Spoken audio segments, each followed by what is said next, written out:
Hi guys, and thanks again for tuning in to another episode of Everything Local. Today I'm joined by Dani from Zenful Mind. Thanks for joining me. Thank you for having me, Josh. I'm really excited to do this podcast today. Ian Hawkins, which are good friends of both of us, introduced me to you. As I mentioned in the market review I was filming before, meditation is something that I've been very big on and has completely changed my life. So do you want to tell us a little bit about you and what you're about? Absolutely, and like you, Josh, meditation changed my life. In 2012, I was diagnosed with a chronic pain condition and I was basically told that I'd end up in a wheelchair, and it was a very traumatising time for me. I had experienced depression and anxiety as a result, and it was through really discovering meditation and mindfulness that I was able to get through that. And because of that, because it works so well for me, and I've also seen it work so well for other people, that's why I decided to use that passion to help other people. And with meditation, I also became a qualified EFT therapist, which works so beautifully with meditation because it helps calm the nervous system, just like meditation does. So it's been an absolute dream come true for me to be able to start Zenful Mind and just helping people grow and just experience relaxation. It's a real passion of mine at the moment. Yeah, I love that. So how did you get introduced to the meditation part of it? Like, was that something that someone suggested to you because of your sort of injury? Or? Yeah, so I was at Royal North Shore Hospital at the pain clinic, and they were doing a similar exercise, but it was they called it desensitization therapy, which is kind of, now I know what it's all about, but it was basically being aware of your pain and just accepting it and not resisting it. And it was through that I started exploring meditation. And I remember a close friend of mine, I was speaking to her one day and I said, I wish I could just get a new brain. If I could just get a new brain, that would be awesome. Because obviously the chronic pain is just in a nutshell, when you get chronic pain, you have different faulty signals going on within the nervous system. So you need some rewiring to happen for that to put it simply, for that to kind of go in balance again. But I remember saying to her, I really want a new brain, and she just sent me a text saying, okay, you can get a new brain, but it'll cost you $436 or whatever it was. And it was a talk with someone called Dr. Joe Dispenza, who basically, I went to a weekend workshop with him on meditation, and then I was sold. He does a lot of neuroscience and studies people's brainwave states during meditation, and having that biofeedback or seeing what meditation does to your own brain, you can't go back when you see how your brain has changed from before and after meditating. So this is really interesting. So like I'd seen meditation, nothing to do with pain towards the body. Like I didn't look at it like that. I looked at it from a mindfulness in terms of, relaxing the mind, allowing me to clear my mind essentially before busy days and all the stuff that comes with it. So can you sort of give me a little bit more information around how it actually helps around, whether it be injuries or like, body issues, if that makes sense? Yeah, absolutely. So with meditation, we relax the nervous system, and our brainwave frequency slows down. And once our brainwave frequency slows down, our body is able to relax. And once we induce that relaxation response, everything starts to work more efficiently. So things that may have been bothering you in the past, or, pain just won't seem as extreme because you're just in a relaxed response. It also allows regeneration, and we can go into the real science behind it. And I'm not a scientist at all, but I just love the science behind it. But cells start to regenerate themselves as well during meditation. There's a lot of scientific background that proves that, which is what really excited me, because I was quite a skeptic. I'm just generally a skeptical person, and then I like to have science behind things. So which was really good to see the actual science behind how meditation actually rewires the mind and body to put simply. Yeah, well, and is it a different type of meditation depending on what's going on with your body, or is it something that's pretty much the same right across the board? Not necessarily with meditation, just as long as you can induce the relaxation response. It doesn't matter. With the meditation I do ranges from body scan to insight meditation, to breath meditation, just as long as people feel relaxed. That's the main thing, and that's the goal of the meditation that I teach. Yeah. So why else do people come to you for the meditation side of it? Obviously, like you said, the body injury or whatever that might be. What else is involved in? So I also offer something called EFT Tapping, which is emotional freedom technique.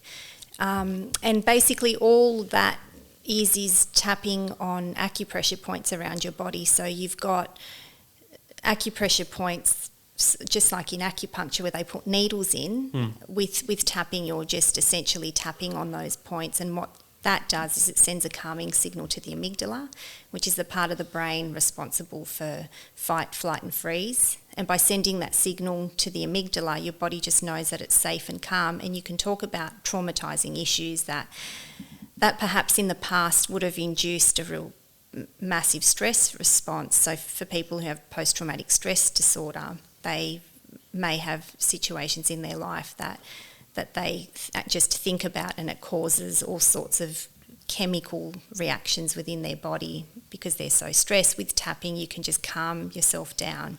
So it's a great stress reduction tool, but it also helps people with phobias, with stress and overwhelm, things like OCD, weight issues, and just like meditation, it helps set up new neural pathways within the brain. So essentially it rewires the brain as well by desensitizing yourself to whatever stressed you out in the past, if that makes sense. Yeah, no, it definitely does. Yeah. And so you do that also in group environments as well. Like obviously the one-on-one side of it, I guess, seems like a little bit easier from this point of view, or from my point of view, essentially. Yeah. How does it work in the group environment? So in the group environment, we'll have some sort of theme. So every fortnight I'll have a Zen session where we start with tapping, and one week it might be that we tap on just something that's causing us anxiety. So we'll do 15 minutes of tapping, 20 minutes. We might do a little exercise on just writing what it is that's causing us anxiety, and then we tap through it.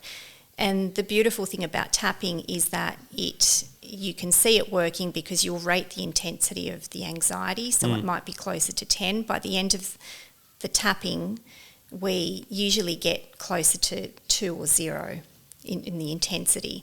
And then after tapping, it doesn't matter what you're tapping on, your nervous system just starts to calm down anyway. And then we go into a deeper relaxation with a guided meditation after the tapping. So basically we start with tapping and then we move into a guided meditation. Yeah. And how long do these, the one-on-ones and the group environments, like how long is a session usually go for? Our one-on-one session we usually start with a 1.5 hour initial consultation, so we do a lot of talking in that session, and then we get into tapping. Then the sessions after that would be 1 hour in duration, and the meditation one-on-one coaching is a one hour session. Yeah. And the group sessions are just an hour in duration to an hour and a half. Yeah. So when you find out, whether it be a phobia or an injury, whatever that might be, and you surface that, how long does it take? Is it to actually help that person get over that, or wouldn't it be get over it, but like relax their nerves around that? It can.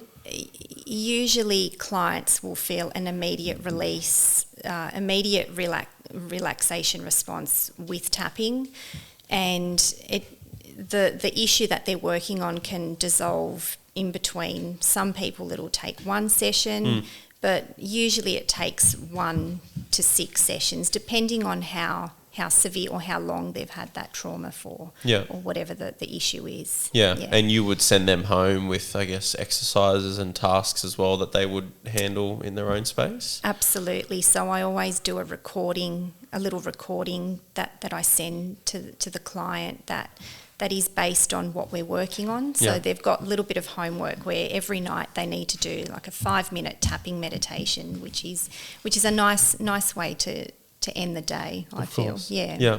And you find meditation is best in the evening or the morning, or does it really doesn't matter? It really doesn't matter. It's whenever you can find the time. Yeah. And if it's in the morning, it's in the morning. And I've changed my timings with meditation. I like to do them in the morning, but sometimes I'll do them in the afternoon.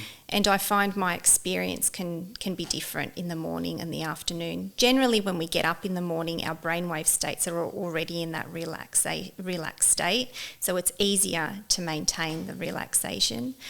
But if your aim is to go to sleep at night, then doing a meditation before bed is ultimate, if that's your goal. But there's no right or wrong time to meditate. It's just finding the time. And as I love that meme on Facebook, if you've got time for Facebook, then you've got time for meditation. I always use that with clients. Definitely. Stop scrolling on social. That's right. Because that gives a sense of maybe heightened anxiety as well, like the social media, Facebook, Instagram, and that dopamine hit. I think a lot of people go on there for. But you find yourself, I sometimes do it, clenching your teeth, and that heightened sense of anxiety within you, right?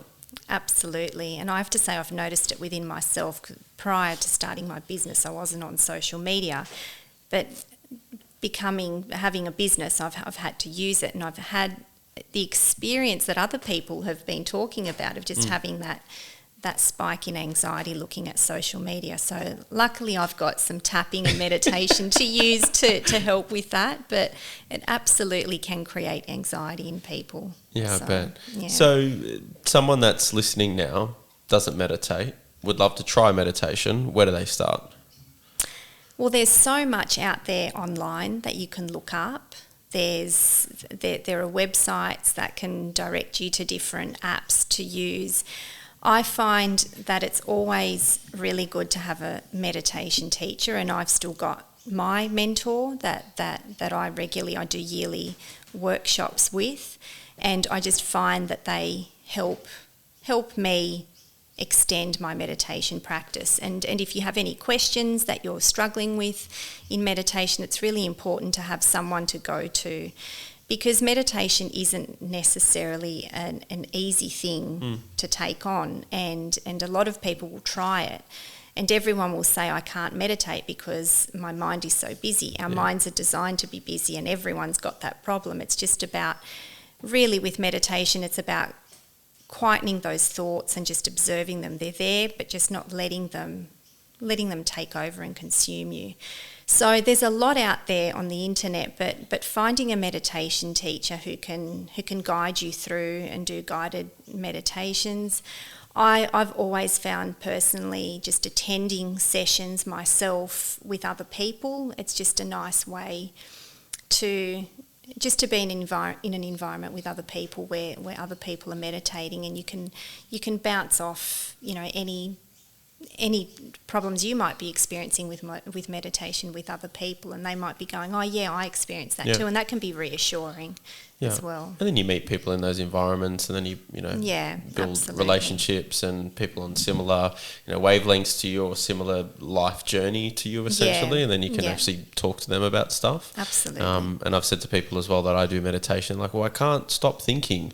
Like, well, that's not actually what it's designed to do, right? You're not just there to completely clear your mind. It's near impossible. You've always got something going on, right? Absolutely. And there are times where you'll reach a stillness, and it's very, very lovely and blissful. But most of the time the thoughts are there, and it's just not getting caught up in them. That's right. And that's what you try and take into everyday life after your meditation.